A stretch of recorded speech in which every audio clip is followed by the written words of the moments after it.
Red Fox became a household name with his portrayal of Fred G. Sanford, a cantankerous junk dealer in the '70s sitcom Sanford and Son. His character was notorious for insulting his friends and family, as well as pretending to have heart attacks. This is a bad one. Oh. But he had audiences laughing long before he took on this iconic role. Keep watching to learn more about the ups and downs of Red Fox's life and career. Sweetheart.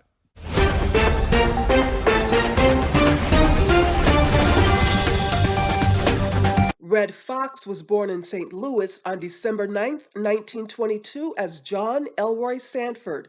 He had an older brother named Fred G. Sanford. Fred died a few years before John became a big star, but John later memorialized Fred by naming his Sanford and Son character after him. As a child, John was nicknamed Red because of his reddish hair and skin tone. Red later took the last name Fox in honor of Major League Baseball player Jimmy Foxx, whom Red admired. Red ran away from home as a teen to pursue his dream of becoming an entertainer. He started out playing the washboard for a band. In his 20s, Fox was doing stand-up on the Chitlin Circuit, which was a group of nightclubs and theaters that featured black talent to entertain black audiences.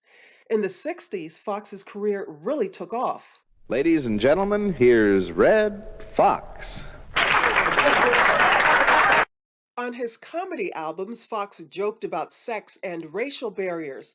He was a hit with black audiences, but his tell it like it is style was considered to be too risque for white audiences, and his records were banned from some music stores.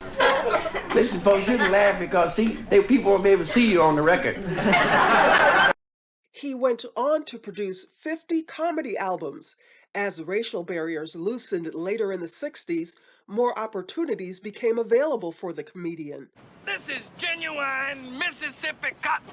In 1972, Fox made his movie debut as Uncle Bud in Cotton Comes to Harlem, an action drama about two police officers investigating a robbery. That same year, producer Norman Lear offered Fox the lead role on Sanford and Son. It was based on the British sitcom Steptoe and Son. You hear that, Elizabeth? I'm coming to join you, honey. Fox left the series in 1977 due to ongoing disputes with producers. He wanted more creative control over the show. Good evening and welcome to our show. Later that year, he started his own show called The Red Fox Comedy Hour.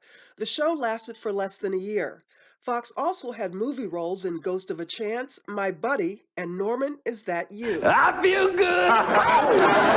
In 1986, Fox starred in the short-lived The Red Fox Show, a sitcom centered around a newsstand owner and his adopted teenage daughter.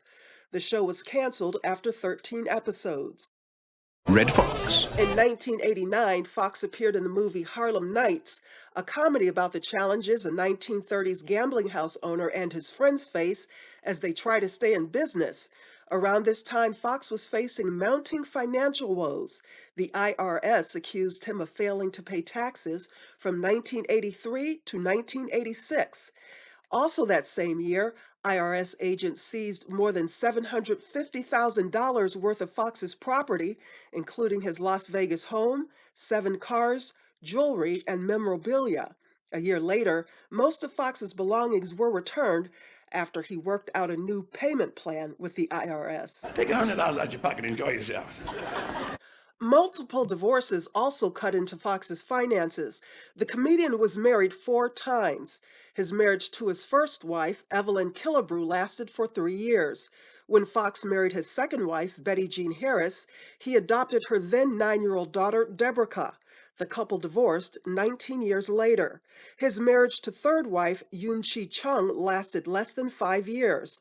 Fox reportedly had to pay $300,000 divorce settlements to his second and third wives. Life got better for Fox in 1991.